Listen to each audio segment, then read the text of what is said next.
Right, stream starting up. Welcome in. Some strange faces here. I know this is a weird one. There is no Bobby Wow. Manning. Bobby Manning took a vacation, wasn't authorized, but we let him. I guess he just did Tweeting it. about the damn Grammys, I can see. Yeah, he just told us he was going on vacation, so it happened. And Josue Pavone, a deserved off day, but we're welcoming in A Sherrod Blakely. So what's up, man? What's going on, fellas? My quarterback. That's our My quarterback. guy, Jimmy T. Bringing the band back together. Yeah, so I mean, nobody at home will know necessarily, but the three of us here all worked together at NBC Sports Boston. At that point, it was Comcast Sportsnet in various roles. Yeah, that's right. What years? What was the overlap, Jimmy? What were your years? I was there for every year that Sherrod, like 5 years, 2000, like what, 11 to like 16, Yeah, something like that. Yeah, roughly. sounds about right. Sounds about right. And first real beat was backing up Sherrod. He was obviously the A guy, and I was kind of the Mr. Sidebar. I think Yeah, we'd chat about the game and we'd get to work after. Yep. So that's what we're gonna do. That's what we're gonna do tonight. Sherrod also, of course, currently writes for Bleacher Report, Boston Sports Journal, and hosts the A-List podcast on CLNS Media. So if you don't subscribe yet, you should. And we'll talk about this week's episode if you got anything lined up a little bit later. Let's start with tonight's game. This was a cakewalk. This was fun. This is get you right, feel good about yourself sort of game. Mm-hmm. Kind of got the makings, the start of one of those tough, like this almost felt like that Toronto game right before the break where like there's no earthly reason why this should be close, yet it was. Houston was making everything. Celtics D wasn't great, a lot of open threes, and then literally just Houston just flipped the off switch, and that was it. They literally somewhere in the second quarter, Sherrod, they're like, yep, we're done, and that was it. Celtics went on a 34-8 run, and it was over. Yeah, I mean, at some point they realized that, wait a minute, we're the Houston Rockets. Right. Yeah. We're not that good. What the hell are we doing here? This is screwing up our chances to get a number one pick.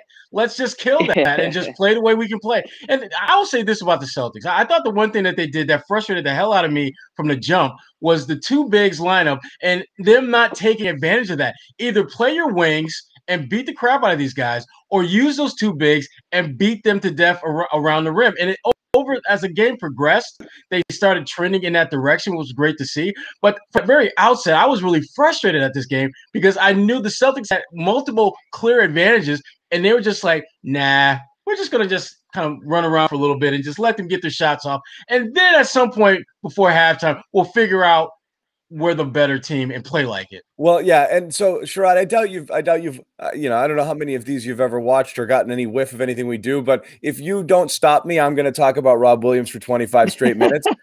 It's just what I do. So what was interesting tonight when they did go away from the two big lineup, they went to clearly a one big lineup, and that rotation. And I'm going to talk about Rob ad nauseum in a little bit because he had a near perfect game tonight. And again, Houston was totally undermanned, but I don't know that you can do anything better than what Rob Williams did tonight, but it was interesting that Tice was the guy who was kind of sitting on the outside here. There's some games that should happen. Yeah. I think if you're going to go with the two big lineup, here's just a real radical thought. How about just playing two bigs? I think one of the problems that Brad has had is he's tried to play all three of those guys every night. And there's some nights where Tice, I think, should be out there and maybe less Rob and less Tristan. And some nights I think more Tristan. Some nights I think more. Brad has to figure out of those three, which two do I need to have their asses on the court more than not. And tonight was a clear example where you have a team that is undermanned and under-talented as the Houston Rockets. Go with the young fella who can run the floor and swat anything within 5 feet of the rim. And he did that, and it worked out exceptionally well. And again, Rob Williams, we've always talked about the potential, but what we're seeing now is consistency on top of the potential. That's why he's out there playing more. And that's why if the Celtics are ever going to break through that top three upper echelon in the East, Rob Williams is going to be a big part of that. Well, what is interesting is this is the first one, and Jimmy, I want your thoughts too. This is the first game I can remember, and I got to go back where Rob had the most minutes. That very well could be, and Sherrod makes a good point. I mean, why play all three guys every game? Because we've seen Brad get away from it at other positions. Like he goes games without playing Semi, he goes games without playing Nesmith, Teague. And I'm not saying that Tice is really like on that Teague level. Obviously, he's not. I mean, they are talented players to the point where you want to try to get them in, but there are games where you got to ride the hot hand, and it's been Rob lately, and we need to see more and more and more. And obviously, me and John have been banging that drum for what feels like months now, but it's starting to see it. Like, Rob's getting in the game more like he should, but he's staying in for the reasons that we've seen tonight. Some of the passes he was making on guys cutting to the rim were there. The tip-in, like that alley-oop to him that was like not a great pass. Like the touch that he has around the rim now, the little turns, the little floaters, like that's why he's staying in the game. It's not just because he can go up and rip down boards and block shots. And I mean, even some of the blocks tonight, they were like controlled blocks where he was actually like blocking it and then grabbing it and, making the outlet pass. So he is doing like everything that you want to see a young big do. And his stock, I'll go back to it again, Rob Stonk, is rising and continues to rise. Another reason why I've been saying it might be too soon to trade Rob. I think that the more playing time he gets, the more value he gets, and you might have a bigger piece to add with that TPE in the offseason than you would if you traded him right now. Well, there are two problems with that whole concept of trading Rob, which is just absolute stupidity to even talk about that. But we're going to talk about it, Jimmy, because you brought it, because you put it in the atmosphere, and we got to breathe it in. We got to breathe it in, guys. Where are the other guys right now? Because here's the problem with trading Rob Williams. At this point, he doesn't make enough money for you to get anything of value in return. Okay, we understand that. Adding him as a sweetener is completely ludicrous because he's too talented to be a sweetener. We're not talking about a guy that's at the end of your. What's that? Centerpiece. Yes, but he doesn't make enough money as the centerpiece to give you something of value. No, but he'd be the Al Jefferson in the deal. Put him with the TPE, Yeah, exactly. He'd be the Al Jefferson. He'd be the Al Jefferson with the picks and the TPE and whatever money you need to make it work. I'm not saying you do it. What I'm saying is there's no question at this point he's put himself in a different conversation where, like, right now you're talking about Harrison Barnes, okay? And the offer appears to be a first. Let them take their pick on what else they want between Nesmith and Romeo and whatever else you need to make it work. Basically, Sacramento can pick and choose their pieces. But if one of the pieces they pick is Rob Williams, that answer might be no. No, that's not happening. Here's the thing. You brought up Al Jefferson, which is a good point. But here's the thing. What am I getting as part of that deal? Oh, I'm getting Kevin Garnett, a franchise transformational type player. Harrison Barnes, no disrespect. You're not that dude. No, I'm not. I mean, if we're talking Anthony Davis, if we're talking basically Anthony Davis is pretty much the only guy that I would seriously think about doing that deal for. I've heard that's a little too much. That's a little nuts. But if Vucevic for legit in play, you could see that being part of the package there, which is you move a big out and a big in. You get some assets in it. Maybe for a player of that caliber, but I certainly don't think a Harrison Barnes type guy. No. You are approaching, not only from the money perspective, you are approaching Rob untradeability period sort of factor, which is like, we're going to keep this guy and grow with him. But the trade thing is one. The other is, how many more games like this do you need to see so fine. He played more minutes tonight, and that's only because all the starters rested in the fourth. But any other game, Thompson's coming back in that fourth quarter. He's going to be up in the 25-minute range. Tice might mix in again, and Rob's going to sit there in the 16, 18, 19-minute range. Maybe he closes a game, and we're still scratching our heads at the end of the day saying, why is he playing the same minutes as anyone else? What's it going to take, Sherrod, in your mind, to get Rob into clearly top big status on this team where he's playing the most minutes in all the key situations? I think what he's got to do is continue. As much as we talk about all the great things he does athletically, the one thing he's doing less, which I think is helping him, is he's not making as many as those boneheaded, what the hell was he thinking out there type mistakes. He continues to cut down on those mistakes. I think that is going to convince Brad more than anything else that this is a guy that I can lean on, because as much as Time Lord has been all about potential and he's doing great things with rebounding and tipping in shots and doing all that stuff, it's the mistakes that he has made in the past that more than anything else has limited his ability to get on the floor. If he continues to keep cutting down on those and keeps bringing more positive to the table than those knucklehead plays that he sometimes makes, I think that's when he's going to get into that 20, 25, and 30-minute range. Because when you look at his ability to play above the rim, you look at his ability as a rebounder, you look at his ability to score around the basket, he is their best center. I don't think it's even debatable. But he makes enough mistakes to where not enough.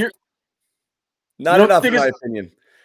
Like I said, the conversation we have on this show all the time is he'll make some mistakes, but also the good plays he makes, no other human being can make them. When Tristan does a good thing, that's fine, but a lot of bigs would do the same thing in that situation. Rob does things that other people can't do, which I think more than makes up for a bonehead player too, but you're right. When he cuts him down, there's no argument against not playing him. You know who he reminds me of? And they're similar in terms of their kind of freakish athleticism, but I think Rob, and you'll love this, I think Rob's a little bit more grounded. JaVale McGee. He has that kind of freakish athleticism at the position that JaVale McGee, who, by the way, folks, I think forgot about this, was pretty damn close to being a Celtic. To the point where they thought they had a deal, and JaVale and his camp were like, ho, time out. We want XYZ, and Danny was like, can't do that. Then we have no deal. So Rob JaVale McGee. Well, think about it. JaVale McGee is one of the most, even at this point in his career, he's still one of the most athletic bigs in the game. I don't disagree with the athletic comp. I see people throw DeAndre Jordan out there, which is nuts. Because DeAndre Jordan, and again, one of the greatest quotes of all times was Charles Barkley. You could lock DeAndre Jordan in a gym overnight, tell him he can't dunk, and he'll wake up in the morning with 6 points. Okay? Like DeAndre Jordan cannot do anything other than jump. Okay. So right. I hate that comparison for Rob. JaVale has not just athleticism, but hand-eye. He's got fluidity. He's just a knucklehead where he could literally just turn around and score on the wrong basket, which right. Which he has, I think. Jimmy, go ahead. I love that. JaVale is one of my favorite players to watch because for simple comedic value, he's going to do something that you're going to be like, what the hell was he thinking? Yeah. Rob doesn't do that nearly as much like the last couple of weeks as he was doing earlier this year and last season. And that, to me, is what the Celtics need. They need him to be more than just a freakish, athletic guy who can get a bucket or two here and there. He has to have a presence at both ends of the floor, and I think we're starting to see him slowly but surely get to that point. I like this comment by Zane because, again, and Jimmy's mentioned this a bunch too, is that the margin for error for Rob when it comes to both, oh my God, it feels like media and fans and even Brad is so thin, whereas like Tristan Thompson gets the ball, looks around, and he's like, yeah, shit, I'll dribble, and he just puts his head down and he goes and inevitably loses the ball every single time he tries to do it. And that's fine. You live with that. And I don't know why that's okay. But Rob does something boneheaded. You can't live with it. You know what it is, John? I'm gonna tell you exactly why that is. Often the impression that you have of someone is the first impression they left on you. Fair. Go back, and that to me is why Rob still Williams, paying for his friggin' alarm clock. He is. He really is. It's wrong. In the media, in many respects, is wrong. Brad, I think, is wrong to some extent, but that's the reality of it. This kid came into the league kind of as a knucklehead from day one. Yeah. Daniel Tice didn't come in like that. Tristan Thompson didn't come in like that. The mistake that they make are seen as, oh, that's just a basketball mistake. Whereas Rob, there's this false narrative that it's something much deeper than that. I want to see him play more because I think the more he plays, the more he's going to shut a lot of people up about all that nonsense about him not being able to be a contributor. But here's the thing. I'm not going to get geeked about what he did against the G League Houston Rockets. I just can't do it. Because that's not a very good team. Do that on Tuesday when you're playing the Utah Jazz. Go at Rudy Gobert. Put him in his place. Make plays when Donovan Mitchell is driving to the basket. When you start doing those type of things, no one can argue against you and what you bring to the game. Because those are legitimate all-star, all-NBA type players. Again, I mean, other than Victor Oladipo, is there anyone on this Houston Rockets team that we should care to remember? I don't think so. No, but I like Sterling Brown. Nice player. In that sense, it's good to see Rob outplay those players because that shows that, you know, he is above that, you know, G League level of basketball. He should be. Right, exactly. But the reason I think why people are so surprised at how well he's playing is because it took so long for Brad to take, the leash off, and then let him play a little bit, like let him make a mistake and stay in the game. Don't pull him. But I think a lot of people, Rob's under the microscope, obviously, for the way he came into the league. But it's like people are trying to find reasons for why this guy isn't playing. It's like, oh, well, there you go. See that mistake right there? That's why he can't get on the court. Or that's why he can't stay on the court. When in reality, there's guys making mistakes to that level all over the court all the time on the Celtics. I mean, just go down the line and look at some of these, boneheaded turnovers and plays that go on. But for some reason, it felt like Rob was like way more under the microscope. But now it's like you can't deny what he adds to the team, what he brings to the team out there, the plays that he makes, the fact that, like John said, he does things that literally nobody else can do. So like his good things are way better than Tristan Thompson's good things, because at the end of the day, Tristan Thompson's a good player, but he's limited into what a good player for him is. Like he'll grab boards, he'll, put back shots, but like he's a good player. He's going to give you like 9 and 8 every game. And like, you're going to be like, well, that was a fine game. But Rob's ceiling is so much higher, but like you have to live and die with him out there sometimes. I wish that they flip-flop and that Rob was in the starting lineup and Tristan was coming off the bench, because I like Tristan much better when he's going at backups. I think he'd be very good. And I would love to see Rob be on your first line defensively, because he gives you a legitimate rim protector when your guards get beat off the dribble. I mean, that's what's interesting, Sherrod, because I hear the opposite a lot. So the defense in keeping Rob where he is he's playing against backups. That's why he's successful. If you moved him into the starting lineup, things would be different. I want to find out. I think it's exactly the opposite. I think actually, especially you see like how Tatum's game opens up and Brown's game opens up, with the whole roll gravity thing that everybody freaks out about. But like there was a couple times today where Tatum has the ball in his hands. He's your most lethal scorer, and the defense is more worried about Rob running to the basket because they don't want to get yoked on an alley-oop. And Tatum just has a clear lane to the basket. And he had those a couple of times when Rob's in the game. I think what he does there for those guys, drawing attention to himself on the offensive end and just always the threat of the lob or the putback, it's a huge advantage. I think he'd do phenomenally well playing with the starters. I'm surprised it hasn't happened yet. How many defensive assignments are you truly worried about? Sure, he's going to struggle against an Embiid. I mean, everyone gets eaten alive by Embiid. In most games, you're not super, super worried that you're going to get chewed up by an Embiid type figure in the middle. Yeah. I mean, the thing about Rob is he's just a better player. I think he's a better player. I think he's a better fit. And I think if you are going to have any shot at getting through to the Phillies, to the Brooklyns, to the Milwaukees, you're going to need someone to elevate their play that we aren't talking about, or we aren't giving legit top shelf attention to. Rob is that guy. I mean, granted, Houston, I don't know what the hell they were thinking when they actually triple teamed him on the block on a couple of different possessions. Yeah, that should never happen. Even in your wildest like video game fantasy, that should never, ever, ever happen. But they did that. But I'll say this, though. I just think that Rob Williams, he needs to continue to play more. And I think at some point they need to put him in that starting lineup. I like that. Thank you. God, maybe start him against Gobert. I want to see that. I would love to see that. Look, I would love to see I don't know how well that goes, but I still think that's I don't think it'll go well at all at first. No. Throw him in the fire. Might not. But that doesn't mean it's the wrong decision, because I don't think anybody else would fare any better. Those are the type of guys and those are the type of challenges you want to see Rob get after, and you want to see him make plays, and you want to see him use his physical tools against a guy like Gobert. I'm dying. I would love to see it, but I'm worried that it's going to be one of those times where Rob only comes in when Gobert sits sort of games. Well, here's the thing. I look at a guy like Jaylen Brown, completely different player, but the very first start that he got in the NBA was against the Cleveland Cavaliers in Cleveland, matched up against LeBron James. Now, to me, it wasn't the fact that he scored 19 points, which was awesome. It was how he figured out how to contribute and make his presence felt as the game progressed. I want to see Rob put in a situation where he's got to figure out how to do something other than just catching lobs.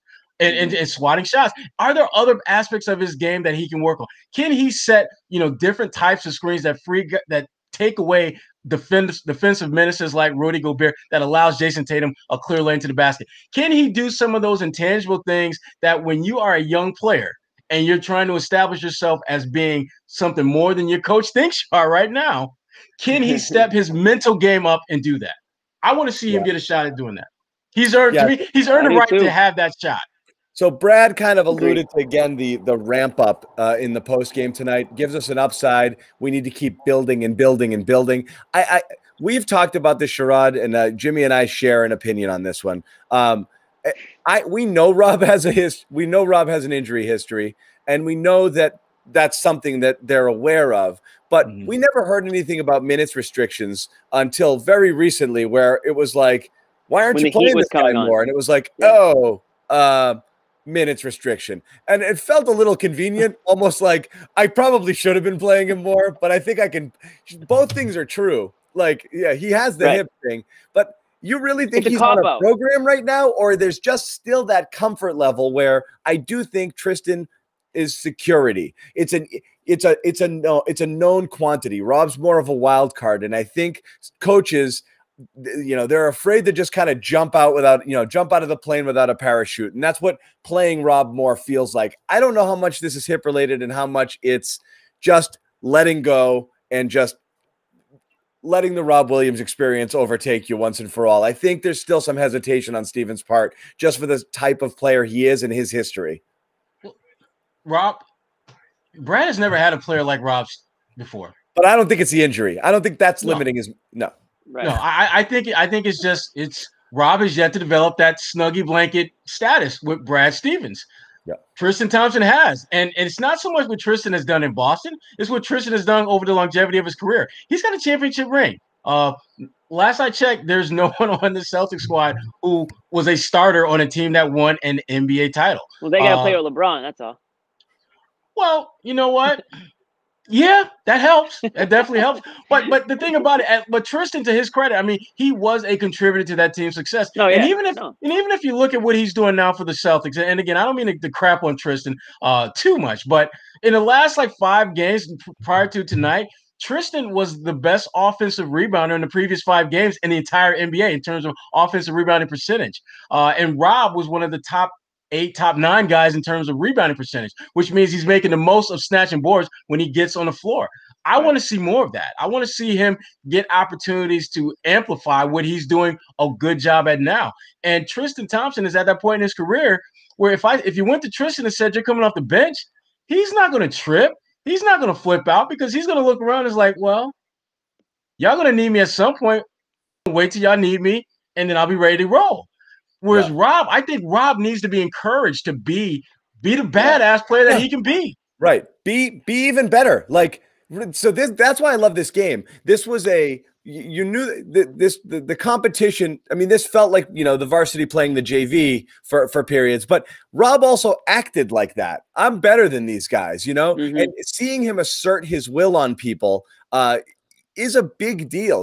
It's a big deal in his development, which is I'm just going to be dominant because I can be. I'm going to catch it. I'm going to go up over you. I'm going to get boards. I'm going to make passes. I'm going to be confident in everything I do. It's good to see these games. This helped build towards it. I think the next one is jump in with the starters, big boy, and see what you can do. Absolutely. That's the next step in the evolution because Brad's kind of handcuffed when he waits to bring him in his rotations. He's fairly limited. He's going to play 2 stints in the second and the third quarters or whatever it is and then he's going to close if he feels that he's the guy to close or not, but he's never going to get over that 17, 18, 19 minute barrier if that's what he keeps doing. You almost have to insert him into the starting lineup in order to get those minutes up and get him playing with the starters more. It's the only way it's going to work.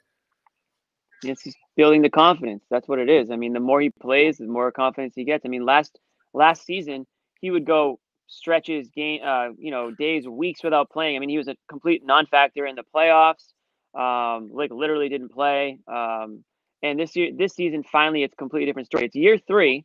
So again, at some point, you got to take the training wheels off. You got to throw him in the deep end and see if he can swim. You can't baby this guy through the first 4 years of his rookie deal. And then, all of a sudden now he's a restricted free agent and you don't even know exactly what you have there. So like these are the games like against Utah, for example, coming up, that you want to see what you have. And honestly, the way he's playing, he's kind of answering the bell, and I think he's earned himself more and more minutes like he has gotten. But still, not just 19 tonight. Now I'm sure that would have been more, obviously, if it was a closer game.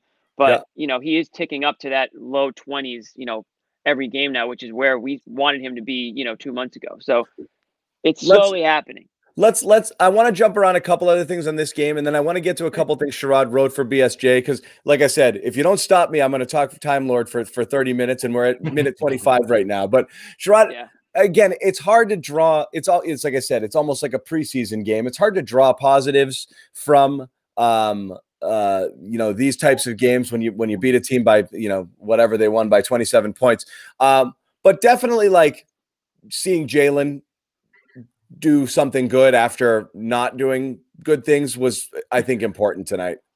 Yeah, I mean, it was good, but not surprising. I mean, Jaylen's consistently been a good bounce back type of player. That's part of his DNA. I think he puts in the time and recognize when he has a bad night what he needs to do going forward immediately to be better. So it's not a surprise what he was able to do. But to me, I look at Tatum tonight, and Tatum, I like Tatum's game tonight. He did some things tonight I didn't even think he had in his bag. I mean, that breakaway where he went like behind the back, laid it up on the other side of the rim, that was nice. That's something I don't think we've ever seen him do. And so it was good to see that. It was good to see Shim Ojale knock down not one, not two, but three threes. And again, there were so many positives that you could take away from this game. But to me, the backdrop to all of this is you just beat the crap out of a G League quality team. Yeah, you did. You did what you were supposed to do, which to me is a sign of that. To me, is the biggest takeaway. They did what they were supposed to do. We know this team more times than not plays down to the competition, and it frustrates the hell out of Celtics Nation. Tonight, they got off to a little bit of a slow start, but then when the bell rung and it was time to show up, they beat the snot out of these guys. They could have beat them by 40. You've got bad losses throughout the year to really substandard opponents. And like I said, right before the All-Star break, a Toronto team missing literally its entire roster took you down to the wire. So good to see these. I liked Tatum being assertive and taking it to the basket. Semi bounced back, as you said, off the DNP-CD game. He came out and he knocked down the 3 threes. Jimmy, what else you like? Well, I was a little, the one negative, I guess, in that first half was Kemba Walker, but I liked the way he responded in the second half. He had a really good third quarter, and it was kind of like, 1 minute it's Tatum, the next it's Brown, the next it's Kemba, and then like there's Time Lord doing his thing. So it really was like all hands on deck sort of thing. I don't know if any of this has to do with the fact that, Marcus Smart's back and he's, kind of doing his thing now, and sort of like proven that he is kind of the glue guy to how things work out there. It's no coincidence, I don't think. Yeah, it's amazing too.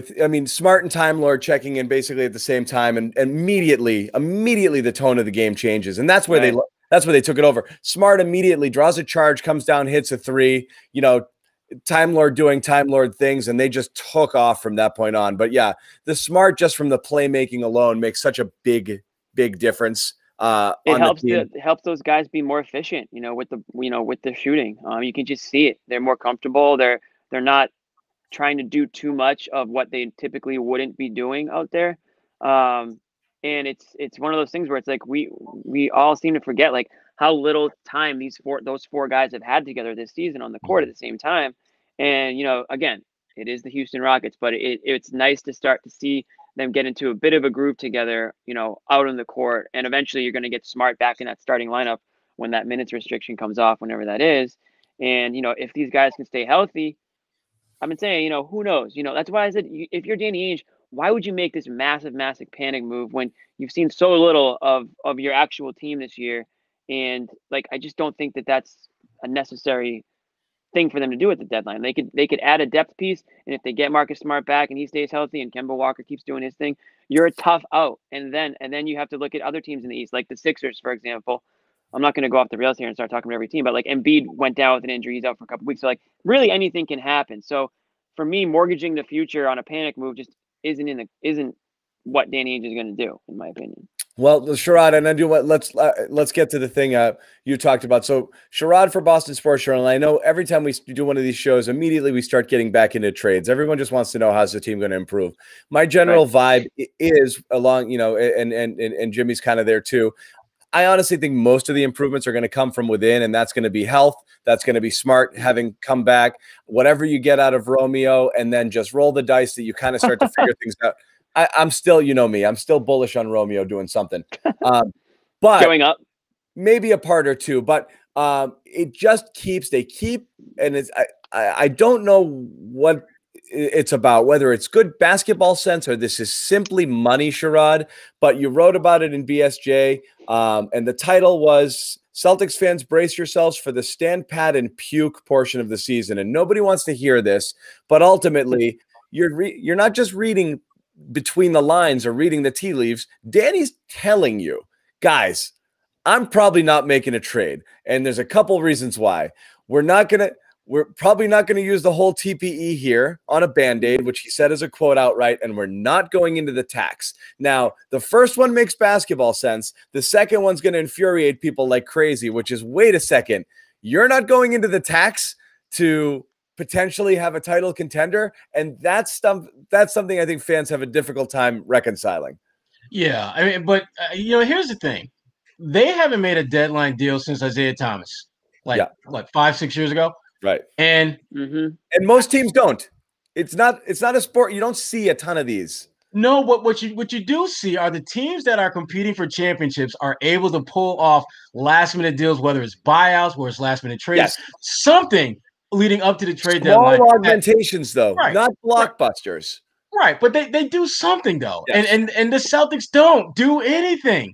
They kind of hit the rewind button and just say we're bringing the band back, and it's so damn frustrating to see this every single year. Now, in the past, I think there have been circumstances that to me made logical sense why you just keep everything together. Where you have a guy like Gordon Hayward who gets hurt, misses significant time.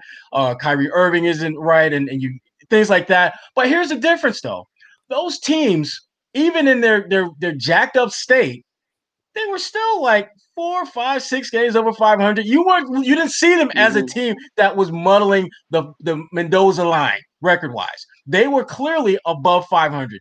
This team has had to win 5 of its last 6 to be what? 2 or 3 games over 500? This is a 500-esque team that you have right now. And I don't care about Kemba Walker's limited minutes. I don't care that you've had a couple guys miss for health and safety protocol reasons. All I know is this. You're going into this trade deadline with the biggest potential chip that any NBA team has ever had. And your response is, now we're going to save this for down the road.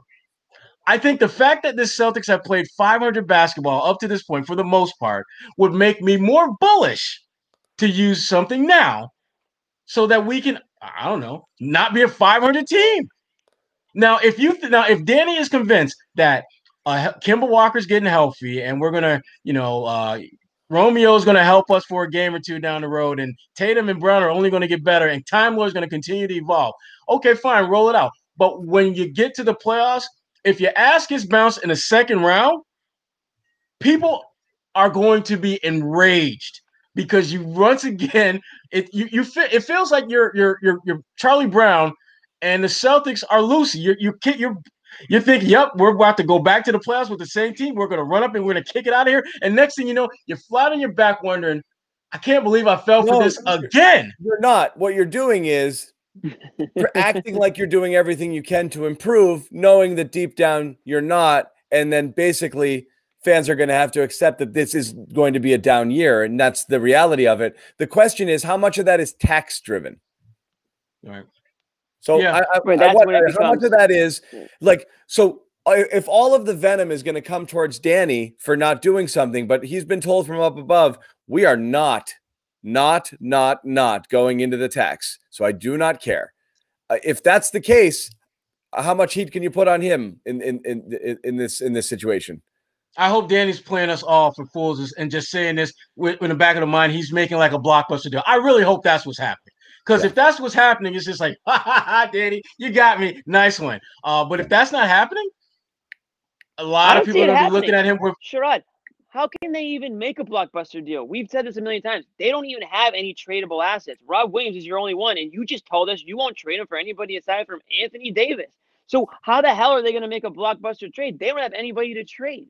And the other thing is this, at the trade deadline, you're not trading from a position of power if you're Danny Ainge.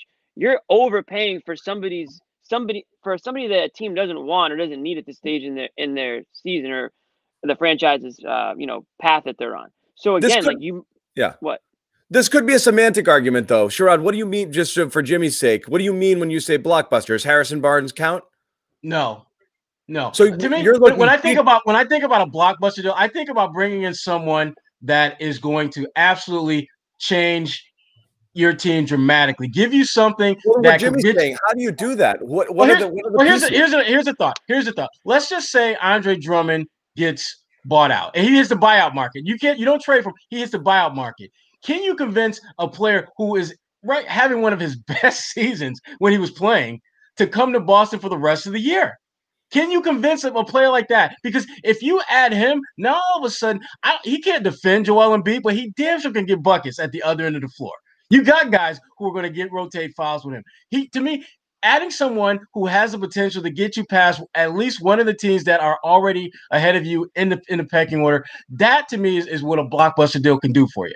And right now, I don't see them adding that player. And I understand who is that player. That's the thing, there's nobody even out there. Who is it, and how do they get him? They don't. To me, Andre Drummond is one of the few players that I think if you added him to the mix, he counts as a blockbuster. Andre Drummond. What year are we in? You think Harrison Barnes is going to move the needle? You think Harrison Barnes moves you closer to getting past Philly? No, I don't. But he's a good depth guy. I guess he could start for you and whatever. PJ Tucker's a nice player that we didn't see out there for Houston who could do some things for you. They need to do something, Jim. They need to add somebody to make this team better. That's my point. No, and at that point, that becomes a blockbuster deal in Boston because they haven't added anybody at the deadline to make them better since Isaiah Thomas. Getting Andre Drummond is like the tiniest blockbuster in the history of blockbusters. Nobody in the world would think that's a blockbuster. I'm all for them adding a piece or two to like I said, make the bench a little bit stronger, bring a guy that can spot start, free up Tatum and Brown, all those things. I'm all for that. But there's no. So you want Harrison Barnes? It depends what they ask. What are they asking for? I want Lonzo. That's what I want. I'd love Lonzo too. Harrison Barnes, I'm fine with, but I'm not putting Harrison Barnes on this pedestal that some people are saying like Harrison Barnes is going to take us to the NBA Finals. That's not the case. You're not getting Lonzo. So I'm not willing to give up. I'm not willing to give up that much for Harrison Barnes because I don't think it's going to be the difference in the end. And I'd rather hold on. I'd want Lonzo too, but they're not getting Lonzo. Yeah. First off, Drummond's a fait accompli. Drummond's going to go for like a second-round pick. Drummond's a buyout, and Drummond's walking. He's just literally just heading right to Brooklyn, and that's the end of that. Or L.A. One of the L.A. I think L.A. L.A. He'll actually play in L.A. Right. He'll actually play in L.A. He's not going to play that much in Brooklyn. No, he'll jump right on LeBron's back all the way to the NBA Finals. Why not? In L.A. No, But that's the other thing about the Celtics is they're not in a position to get these buyout guys either. And again, like anybody they get isn't, in my opinion, going to put them ahead of a team like the Nets and the East. Yeah. The Nets are on another level right now. As long as they can stay healthy and they don't, implode, Kyrie Irving can keep his head on straight. Nobody's beating them in the East, and I don't think anyone in the league is going to beat them. I don't think the Lakers will beat them this year. And Danny will never admit this, but low key, he's got to be thinking that there's nothing that I can do that's going to put us ahead of Brooklyn. And if there's nothing I can do to put us ahead of Brooklyn, why am I going to jeopardize assets to do that? Right. Exactly. Let me just put together the team that I got. If my team that I got right now can get healthy, we're competitive. We're competitive with just about everyone in the East. But right now, Brooklyn has more firepower, and I thought I would never see this. They're actually defending. They're actually freaking defending. Great team defense. They've had a couple stinkers along the way, but overall, where they were when they first got James Harden and where they are now, my goodness, night and day. So there's one guy that we didn't mention that Sherrod, you guys mentioned on your A-List podcast, Jeremy Grant. I mean, is he a guy that would be a blockbuster-esque type trade? But again, they're not trading him. Right. It doesn't sound They're like not trading. at least it sounds like it costs a lot if they were to. Well, it not only would it cost a lot, but the reason why it would cost a lot is because Detroit doesn't want to trade him. The only way they would trade him was if you came with a deal that was absolutely just completely blew them away. And even if you put 2 or 3 picks plus the trade exception out there, that still won't be enough because Jeremy Grant is in the first year of a 3-year, $60 million deal. Detroit has nothing even remotely close to a number 1, 2, or 3 player for a legitimate playoff team. Jeremy Grant, if the Pistons are a legitimate playoff contender, he's probably your 3rd best player. You look at his salary, $20 million. That's about what the 3rd best player is going for these days. When you look at this, look at the Celtics. You got Jaylen Brown, Jayson Tatum, and Kemba Walker.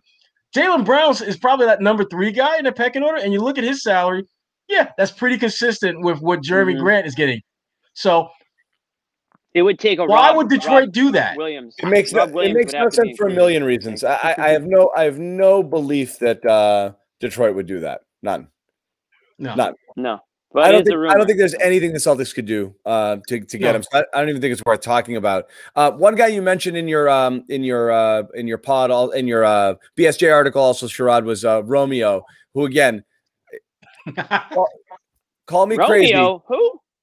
John, we're there. Zannis, we're there with Romeo. Still bullish on Romeo, but the quote from the executive that you talked to, an East executive, was, there might be a team out there that values him, and the executive said that he's still got big upside. Okay, and that's again where I'm staying on this, and I get beat up a little on it, but this is a guy who was a top 3 high school recruit entering college, didn't have a great college season, which is why he slipped to 14 plus his injury. And he has a great pedigree and an ability to score and do a lot of things that impressed a lot of people. Granted, not at this level and not even really at the college level, but there's a lot of things that he could do and a lot of things this team needs that he can do. So I am still holding out hope that Romeo, if he's not and again, I hate the idea of trading him before he goes out there and plays 15 minutes for you. I think that that's just bad business because it's selling him at an all-time low. I'm counting on an actual contribution from him. Well, here's the thing. He had that stretch last season where it was like 3 or 4 games. It wasn't a long stretch, but 3 or 4 games where he looked really good. And it wasn't so much his scoring, it was his defense.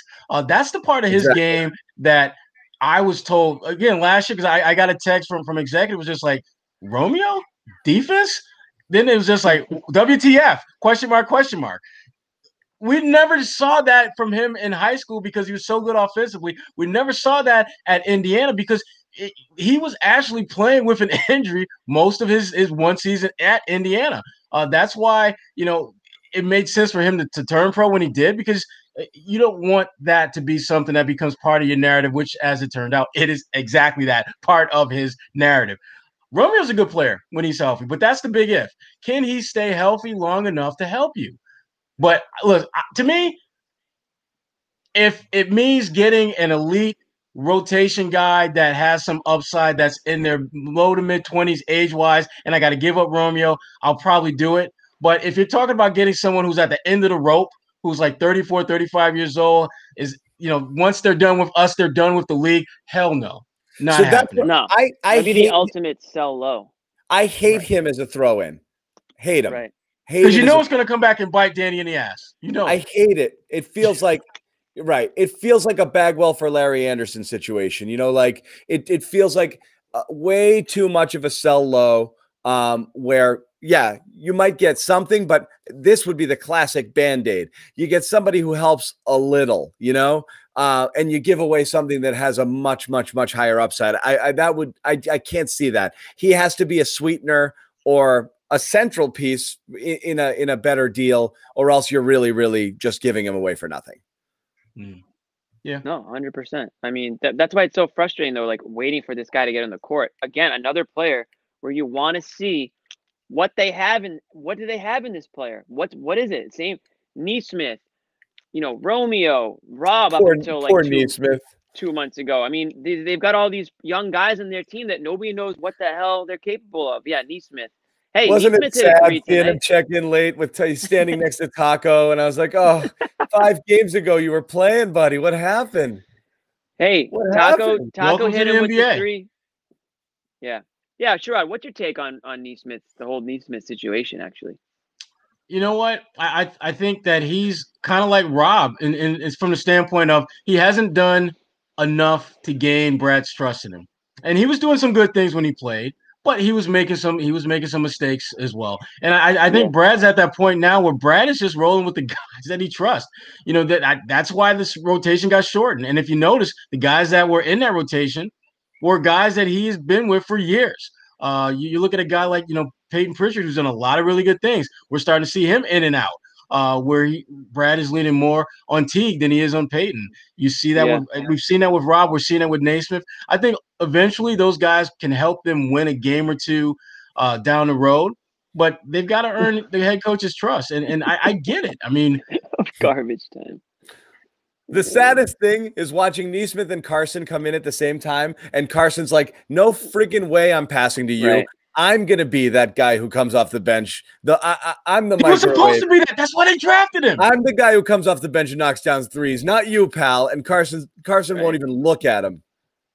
He's just going to get I'm not mad at Carson for that. I am not mad at him for that. In fact, I'm glad to see that. It's selfish. Vegas. It's get Vegas your league. shot. Yeah. It's Vegas league action. Yeah. Well, that's why Nesmith got booted from the rotation, because he would never he either wouldn't shoot or never got the ball so that he could shoot. And it was like, okay, well, why the hell is he in the game then? I mean, he's supposed to be one of the best shooters in this draft class, but he doesn't shoot. So, I mean, a lot of good he looked a lot like a rookie when he played. Just unsure, tentative, to me, he was doing way too much thinking and not enough playing. Yeah, that was it, though. That was his shot. Like, he had that about 5 or 6 game stretch where he proved he could be a part of the rotation or not. I think he's out for good because, like I said, unless there's injuries. But with Smart back, and if Romeo comes back, Romeo's jumping ahead of him in the line, regardless of whether he's played for a year, played for months with the wrist. So I think he's gone. I think it's a lost year. It's a redshirt year at this point for him. Yeah. And it's too bad because he had a little window there to show. They're like, all right, prove to me you should be in there instead of Semi and Grant or whomever I'm throwing out there, or Javante. Right. He didn't take it. No, and we tend to put that stuff on Brad, but so much of this is on the players. I mean, no, he didn't. Brad gave him a shot. I mean, remember the little fella Isaiah Thomas when he first came to Boston? He was brought in as a backup. He was Marcus Smart's backup, and when Marcus Smart got hurt, he got thrown into the lineup. All of a sudden, he's ringing up 20, 25 points night in, night out. Marcus comes back to play, but does not come back to start. That's how it's supposed to be. You've got to be confident when you get your opportunity. Because, listen, there's only so many cracks you're going to get in the NBA to be that guy. And the sooner you put yourself in that mind frame that you're going to take advantage of that, the better off you're going to be. Isaiah Thomas was ready. Nesmith was not ready. And again, he's a rookie. Isaiah was a veteran. I get that there is a clear distinction, but it doesn't change the fact that if you are in the NBA, that means you're a pretty damn good player. And if you get a chance to play a significant role greater than the one that you are presently having, you have to make the most of it. And he did. Yeah. And you know what? Another player that reminds me of they took advantage of their opportunity, Jay Crowder. Pretty much took the Jeff Green role right from Jeff Green. Jeff Green was having one of those like checked out nights where he wasn't doing shit.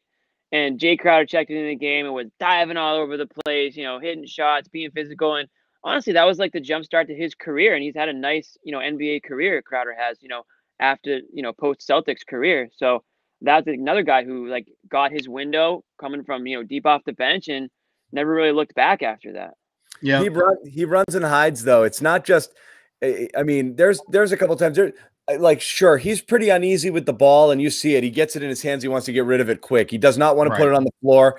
But there were a couple times too where you just watch. And again, I wish I could go back and pull this play, but it was one where the ball's rotating around and he was in a perfect shooting position where the defense had rotated over and it's starting to swing back around to him. And instead of staying in his spot and squaring up for the catch and shoot, he drifts further off into the corner where the ball can no longer get to him anymore and almost took himself out of the play. And just if you've played 10 seconds of basketball, just a little bit of flow there, it's like, why are you moving now? Like, you're actually in a spot. It could have swung to him for a wide open three, and he drifted into a place where it would have taken 2 passes to get it to him, and the defense was already over on that side, and he just took himself completely out of the play. He does that a lot. He puts himself in positions where it's almost impossible to get the ball to him. It is weird. He's not, like I said, he's just kind of going and standing around and almost trying to get out of the way. It is very odd. Even in garbage time minutes, you'd think he'd be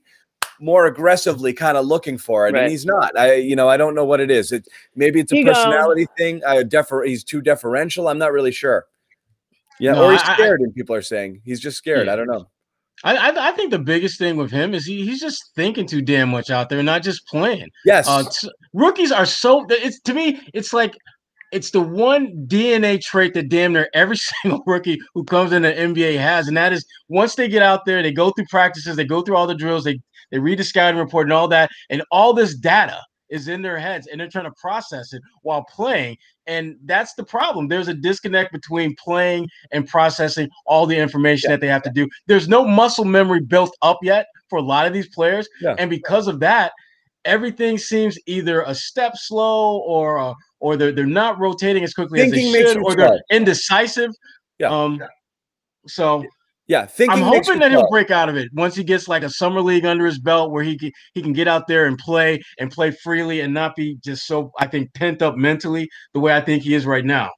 Yeah, I don't disagree. They have.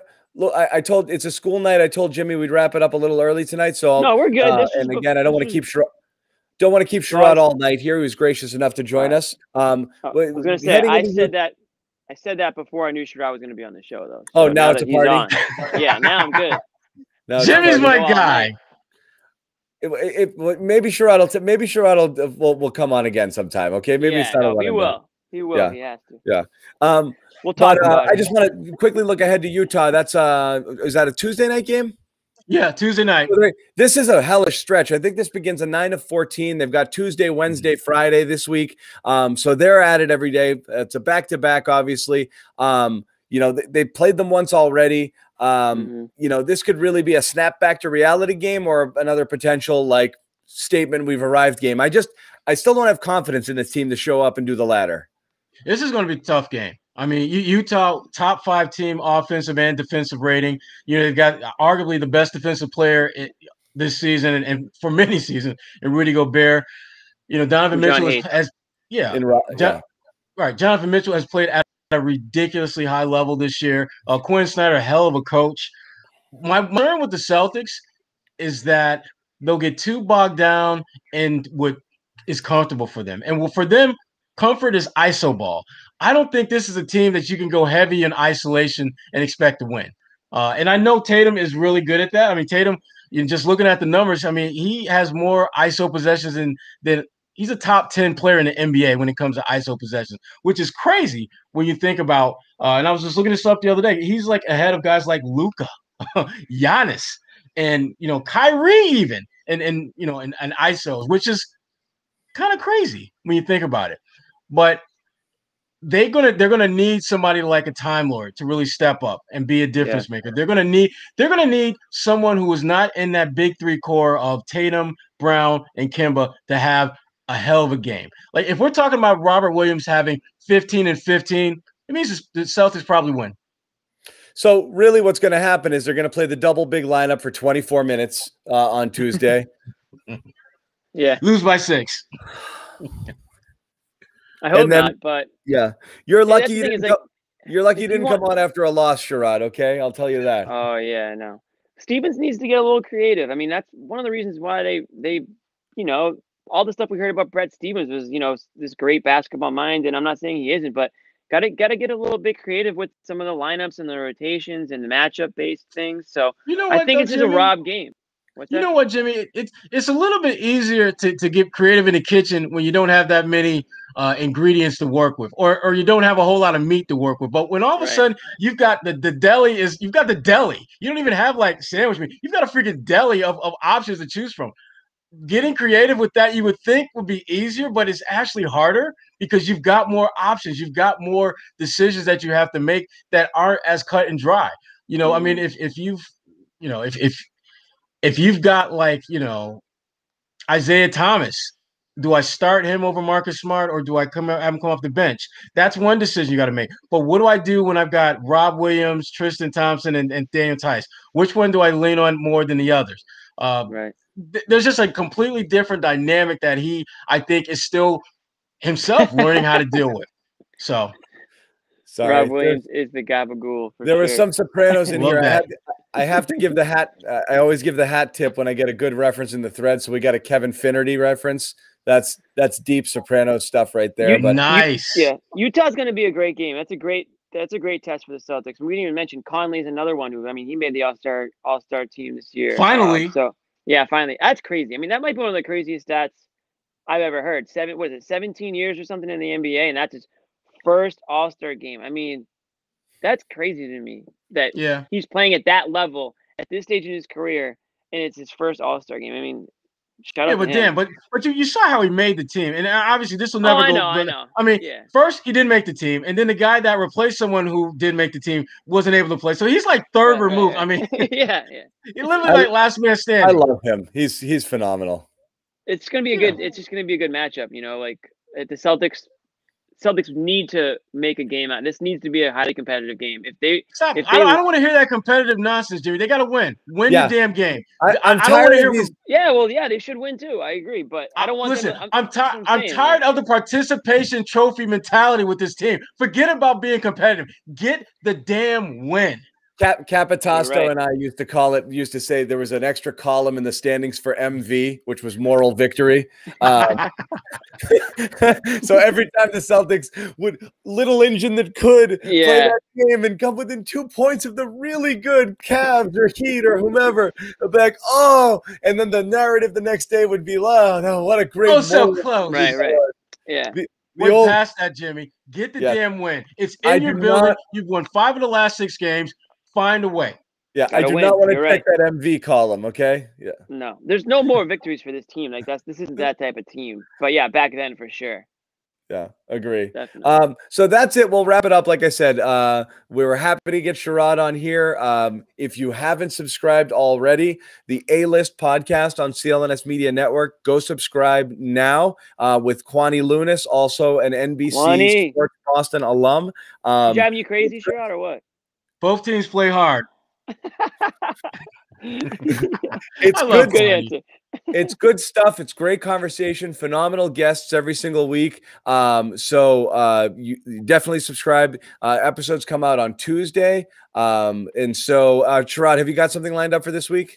Yeah, we're gonna go a little blast from the past and come with our guy Cedric Maxwell.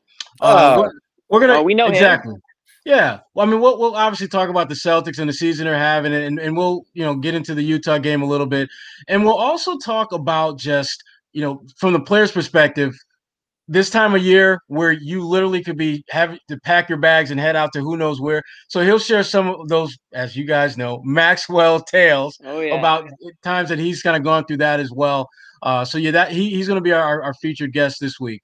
Yeah, so that's great. Yeah, go ahead, Jimmy. No, it's going to be like table, like just chatting before the game, like at the media dining table, like we. He's the best. Used to do, yeah. Oh, Jimmy, you're making me sad now, man. We'll get back there. We'll get back there. Just like my Orange got back to the tournament, but that's another story. You have to slide that in. We'll get back there, but this was fun. Short story. Yeah, this was fun. Oh, Jim. Good to get the band back together again. NBC alums here. That's right. We assume, we're not sure if we're going to let Bobby and Joe Sway back in the show. We kind of like this dynamic, but they've been putting in a good effort. So they're on protocol right now. Yeah. They're in the protocol. Romeo. In addition to Sherrod's pod, of course, you can catch his stuff over at BSJ. He's a special columnist contributing over there. And again, subscribe to BSJ. Go to bostonsportsjournal.com/subscribe. Sherrod, don't forget I have a discount code. Sherrod is the discount code for BSJ. SHERROD. Yeah. So you get a discount code. You heard it here. Go in and get some. It ends up being like 11 cents a day, but it's incredible coverage. Wow. You got Corrales and Sherrod, even little B Manning contributing on the basketball side of things. Obviously, Greg doing his football stuff. A lot more cool stuff coming to BSJ as well. But obviously, a huge get to be able to add somebody of Sherrod's caliber. So that's where you get his Boston Celtics exclusive Boston Celtics coverage over there. So make sure you go subscribe. Right.